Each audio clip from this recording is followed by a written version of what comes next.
Hello বন্ধুরা, আজ আমার নাতির অন্নপ্রাশন। তা এখন আমরা সবাই জল ভরতে যাব। এখানে বৃদ্ধি করা হচ্ছে, সবাই রেডি হচ্ছে। দেখো ঠাকুর মশাই চলে এসেছে অনেকক্ষণ আগে, তোমাদের দেখাচ্ছি।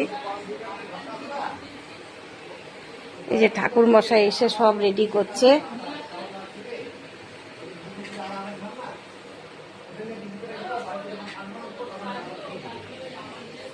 দেখেছো, সব রেডি করা হয়ে গেছে। আর কতক্ষণ লাগবে ঠাকুর মশাই? আর কিছুক্ষণ লাগবে। তা আমরাও রেডি হয়ে গেছি, মাত্রই স্নান করে এলাম। দেখো চুল ভিজে গেছে। তা আমি দেখাচ্ছি তোমাদের। এদিকে আবার রান্না বাড়া চলছে। এই যে সবাই খেয়ে দিয়ে উঠলো। মাছের তেল রান্না হবে। এটা ঘর। এই যে আমার বদ্দি মেজি শেষ দিয়ে রেডি হচ্ছে। আমি ওভাবে গনে গনে বলি, অনেক বোন তো। ওই যে রেডি হয়ে যাচ্ছে। এদিকে আমার ভাই বউ দেখি ও যে কত পরে।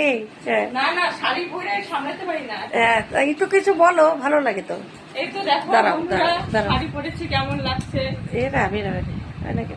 হ্যাঁ বলো। বন্ধুরা, এই দেখো শাড়ি পরেছি, কেমন লাগছে? আমি তো সবসময় কুর্তি পরি, এখন শাড়ি পরলাম। তোমরা বলবে কেমন লাগে। ভিডিও দেখো, ইয়েলো ইলো, সবাই ইয়েলো ইলো ইলো ইলো। আমি তো এই দেখো, ভাস্তিটা খুব দুষ্টামি করে জানো তো। এই দেখো ঝুলে পড়েছে। এই যে আমারগুলো, একটু তোর চকলেটটা আমাকে খাইয়ে দে, তাহলে শোনা বলবে।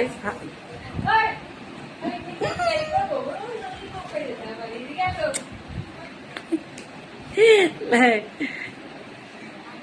এই যে এইদিকে আমার বদ্দি ঘরের ঠাকুর দিচ্ছে। বদ্দিও রেডি হবে। বদ্দির কাজটা খুবই বেশি, কেননা ওই সব কিছু জানে কোথায় কোনটা থাকে।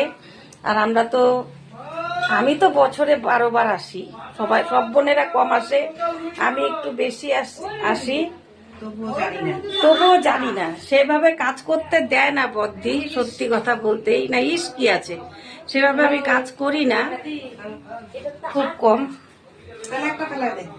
এদিকে ওই যে জল ভরতে যাব, ওই যে কলসির আয়োজন হচ্ছে, সবকিছু সাজাচ্ছে খুব সুন্দর করে। এদিকে মেকআপ করছে, যে যেদিকে পাচ্ছে সেদিকে। এই যে এসে গেছে দিদা। এই যে ঠাকুরকে যে গোপাল, এর আমি একটা গোপালের জন্য জামা কিনে রাখছিলাম, ভুলেই গেছি। তাহলে যে গোপাল দিয়ে আসবে না, গোপাল দিয়ে আসবে। একটু গোপাল দিয়ে। এই যে দিদা এসে গেছে, দিদা। হাই। হয়ে গেলাম।